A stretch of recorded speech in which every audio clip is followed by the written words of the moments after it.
Hi friends, ಮಂಗಳ YouTube ಚಾನಲ್ಗೆ ಸ್ವಾಗತ. ತೊಗರಿ ಬೇಳೆಯಿಂದ ಉದುರುಬೇಳೆ ಪಲ್ಯ ಯಾವ ಥರ ಮಾಡೋದು ತೋರಿಸ್ತಾ ಇದ್ದೀನಿ, ನೋಡೋಣ ಬನ್ನಿರಿ. ಈಗ ನಾನು ಉದುರುಬೇಳೆ ಪಲ್ಯ ಮಾಡೋಕ್ಕೆ ಪಾತ್ರೆ ಇಟ್ಟು ಎಣ್ಣೆ ಬಿಸಿ ಆಗೈತೆ. ಈಗ ನಾನು ಸ್ವಲ್ಪ ಸಾಸಿವೆ ಹಾಕ್ತೀನಿ. ಈಗ ನಾನು ಸ್ವಲ್ಪ ಕರಿಬೇವು ಹಾಕ್ತೀನಿ. ಈಗ ನಾನೊಂದು 3 ರಿಂದ 4 ಹಸಿಮೆಣಸಿನಕಾಯಿ ಹೆಚ್ಚಿಟ್ಕೊಂಡಿದ್ದೀನಿ. ಈಗ ನಾನು ಒಂದು ಉಳ್ಳಾಗಡ್ಡೆ ಹೆಚ್ಚಿಟ್ಕೊಂಡಿದ್ದೀನಿ. ಇದು ಸ್ವಲ್ಪ ಚೆನ್ನಾಗಿ ಬೇಯಲಿ.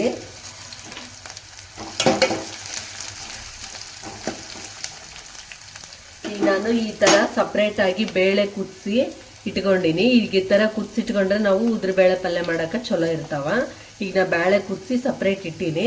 ಈಗ ಇದು ಒಗ್ಗರಣೆ ಹಾಕಕತ್ತೀನಿ. ಈಗ ಇದರೊಳಗೆ ಅದನ್ನು ಹಾಕಿ ಬೆನ್ಸಿದ್ರೆ ಆಯಿತು. ಇದು ಚೆನ್ನಾಗಿ ಬೇಯಲಿ. ಸ್ವಲ್ಪ ಇದರೊಳಗೆ ಸಬ್ಬಾಕ್ಷಿ ಸೊಪ್ಪು ಹಾಕ್ತೀನಿ.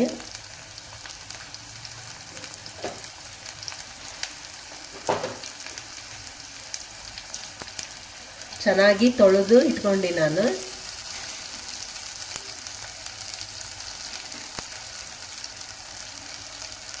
ಒಂದು ಕಟ್ಟಷ್ಟು ಸಬ್ಬಾಕ್ಷಿ ಸೊಪ್ಪು ಹಾಕ್ರಿ.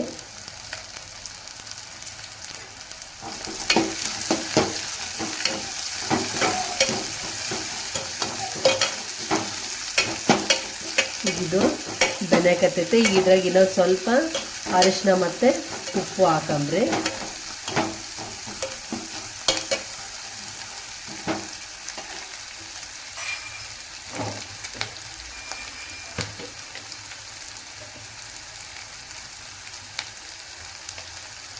ಈಗ ನಾನೊಂದು ಸ್ವಲ್ಪ ಅರಿಶಿನ ಹಾಕ್ತೀನಿ. ಕಲರ್ ಪೂರ್ತಕ ಅರಿಶಿನ ಹಾಕೋದು.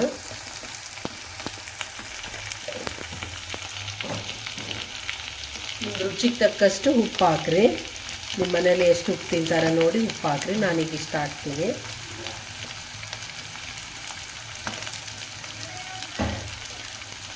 ಇದು ಚೆನ್ನಾಗಿ ಬೆಂದತ್ತಲ್ಲ. ಈಗ ಇದ್ರಾಗ ಬೇಳೆ ಕುದಿಸಿಟ್ಕೊಂಡಿವಲ್ಲ ಅದನ್ನ ಬೇಳೆ ಹಾಕಂಬ್ರಿ. ಈಗ ಇವಿಷ್ಟು ಪೂರ್ತಿ ನಾನು ಬೇಳೆನ ಹಾಕ್ತೀನಿ. ಈಗ ಇಷ್ಟು ಮಾಡಿದ್ರೆ ಇದು ಸ್ವಲ್ಪ ಬೇಯಕ್ಕೆ ಬಿಡಂಬ್ರಿ.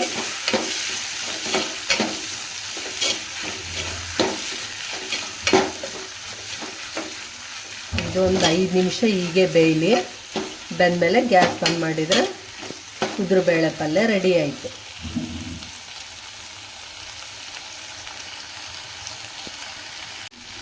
ಇದು ಪಲ್ಯ ರೆಡಿ ಆಗೈತೆ. ಎಲ್ಲ ಚೆನ್ನಾಗಿ ಬೆಂದತೆ. ಈಗ ಇಷ್ಟು ಸಿಂಪಲ್ಲಾಗಿ ನಾವು ಉದುರುಬೇಳೆ ಪಲ್ಯ ರೆಡಿ ನಾವು ಮಾಡಿದ್ರೆ ನೋಡ್ರಿ ಇಷ್ಟೇ. ಈಗ ಗ್ಯಾಸ್ ಬಂದ್ ಮಾಡೋಣ. ಈಗ ನಾ ಗ್ಯಾಸ್ ಬಂದ್ ಮಾಡೀನಿ. ಈ ಥರ ನೀವು ಪಲ್ಯ ಮಾಡಿಕೊಡ್ರಿ. ಉದುರುಬೇಳೆ ಪಲ್ಯ ಬೇಗನೆ ಮತ್ತು ಈಸಿಯಾಗಿ ಮಾಡ್ಬೋದು. ಈ ವಿಡಿಯೋ ನಿಮ್ಗೆ ಇಷ್ಟ ಆದರೆ ಲೈಕ್ ಮಾಡಿರಿ, ಶೇರ್ ಮಾಡಿರಿ, ಕಮೆಂಟ್ ಮಾಡಿರಿ ಮತ್ತು ಬೆಲ್ ಐಕನ್ನ ಪ್ರೆಸ್ ಮಾಡಿರಿ. ಸಬ್ಸ್ಕ್ರೈಬ್ ಆಗ್ರಿ. ನನ್ನ ಮುಂದಿನ ವೀಡಿಯೋಸ್ ಎಲ್ಲ ನಿಮಗೆ ಬರ್ತಾವ. ಧನ್ಯವಾದ.